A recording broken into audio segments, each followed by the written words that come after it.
Hey everybody, I wanted to do a video today talking about other types of techniques that you can use to stimulate your vagus nerve and bring you into a parasympathetic state. These techniques are ones that I use throughout my own recovery from long COVID, and they can be helpful for anybody, whether you are ill with a chronic health condition or just dealing with the stressors of life and needing to bring yourself into that parasympathetic state. If you haven't been here before, my name is Carissa Conrad, and I'm a doctor of physical therapy and therapeutic pain specialist, and I am the vagus nerve PT.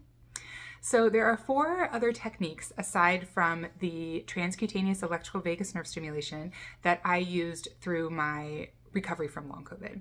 I would do breathing, vagus nerve massage, laughter, like laughter yoga, and eye movements.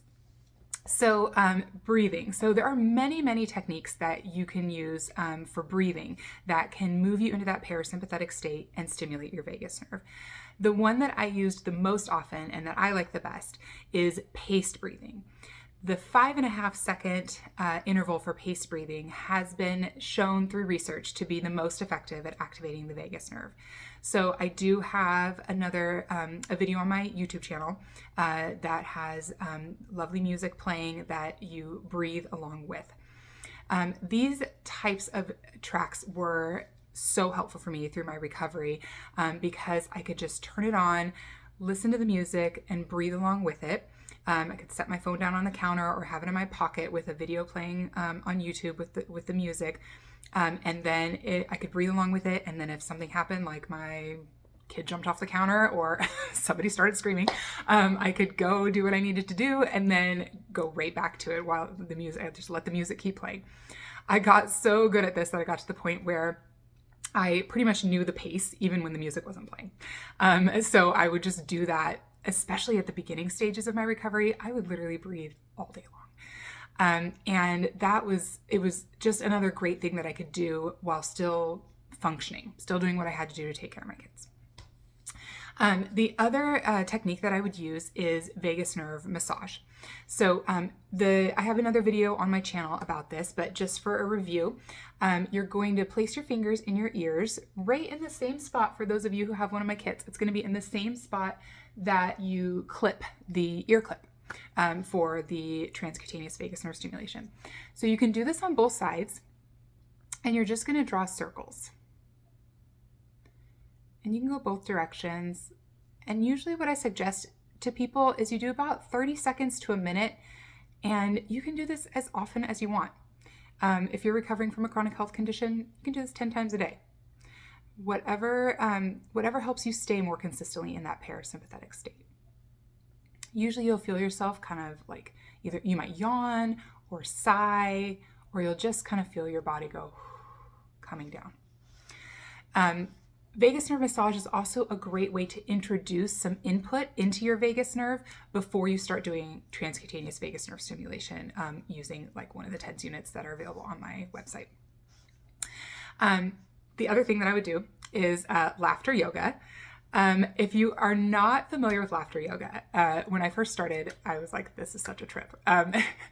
But it's great. It's based on this idea of mirror neurons. So we have something called mirror neurons in our brains.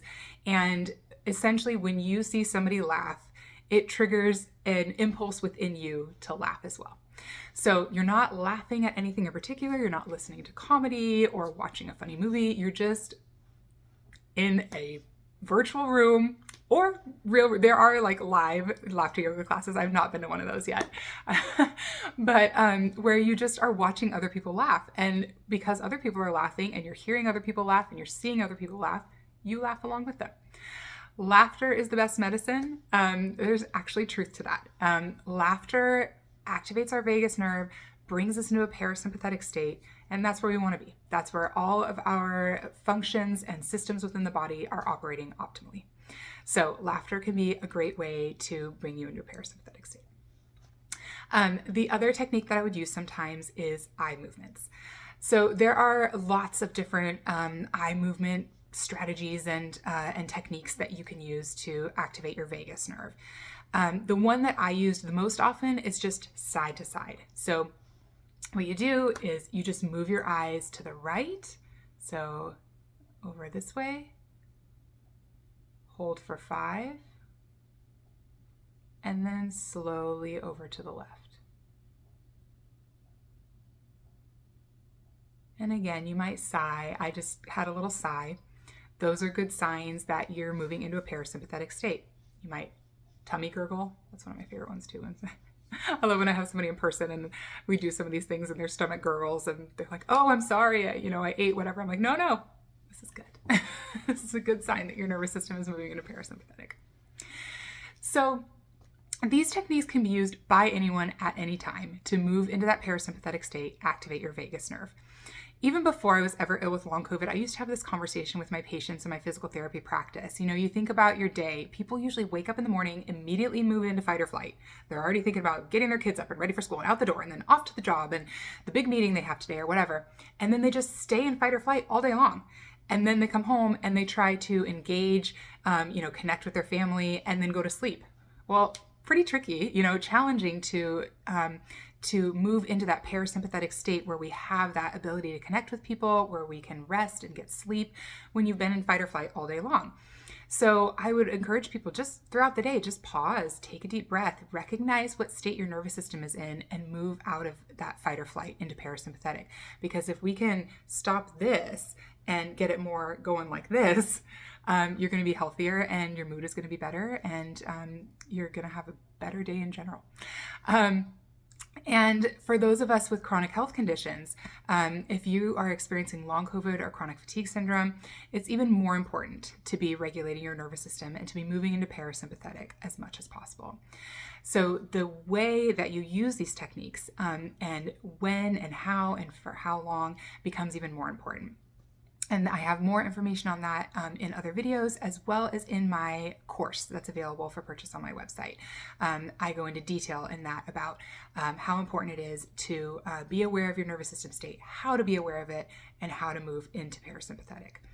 So thank you so much for watching. Thank you for being part of this community. Keep commenting. Let me know what types of videos you want to see, what's going to help you best to move forward in your recovery or to optimize the health of your nervous system. And again, my name is Carissa Conrad, Doctor of Physical Therapy and Therapeutic Pain Specialist, and I am the Vagus Nerve PT. We'll see you on the next one.